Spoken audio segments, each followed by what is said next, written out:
Hi everyone. Today I want to talk about one fashion story that, in my opinion, is interesting for a reason that goes beyond fashion news. I'm talking about Chanel. In the last days, we've seen something very concrete around Matthieu Blazy's Chanel. Not abstract hype, not just media noise. There have been visible signs of strong attention around the brand, including long lines outside boutiques for the first pieces from his Chanel collection. At the same time, Blazy has described Chanel through a very interesting tension: function and fiction. That, for me, is where the story becomes useful. Because the point is not simply, do people like the collection?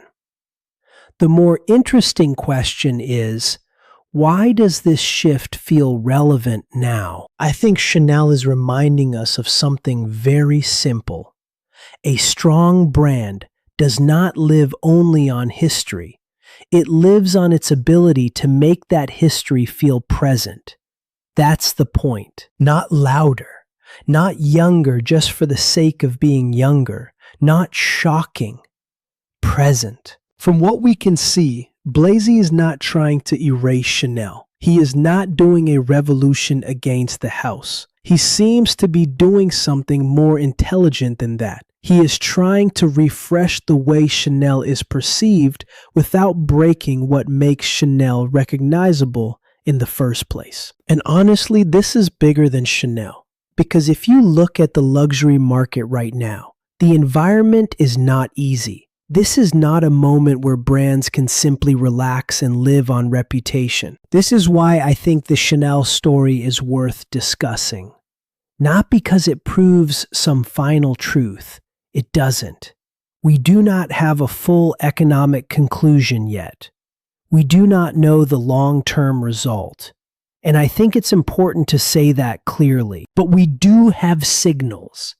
And the signals are interesting. The signals say that when a house finds a way to feel alive again in the present, people react. And that reaction matters. Because in fashion, people do not only buy product. They buy meaning, mood, projection, belonging. And if the brand feels culturally awake, the product lands differently. That, to me, is the real lesson here. So no, I would not say Chanel changed everything. That would be too much. And I would not say this is only about color, silhouette, or styling.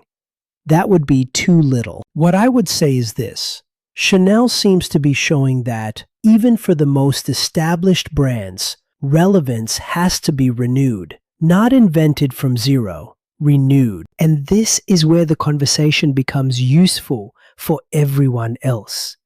Because most brands do not have Chanel's power. Most suppliers do not have Chanel's visibility. Most companies do not have Chanel's symbolic weight.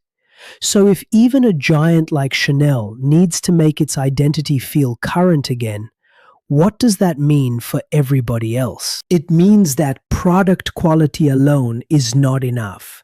Heritage alone is not enough. Having a good archive is not enough. All these things matter. Of course they matter. But if the market does not feel your relevance in the present, those strengths become quieter than they should be. And I see this in fashion all the time. Sometimes the product is good. Sometimes the collection is serious. Sometimes the work behind it is absolutely real. But the way it is presented, framed, translated, positioned, feels old. And then people wonder why there is no energy. The answer is not always that the product is weak. Sometimes the language around the product is weak.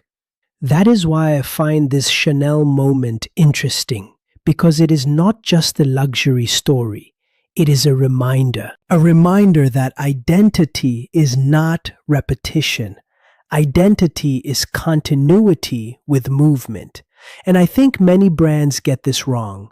They think preserving identity means repeating the same signals forever. But repetition is not always consistency. Sometimes repetition is fear. What seems convincing in Chanel right now is that the house still feels like itself, but not trapped inside its own past. That is a very difficult balance. And when a brand gets close to it, people notice. So for me, this is the takeaway. The Chanel story is not important because it gives us a headline. It is important because it gives us a question. Is your brand still recognizable, but also still alive? Because being recognizable is not enough anymore. And being new is not enough either. The real game is to be both clear and current.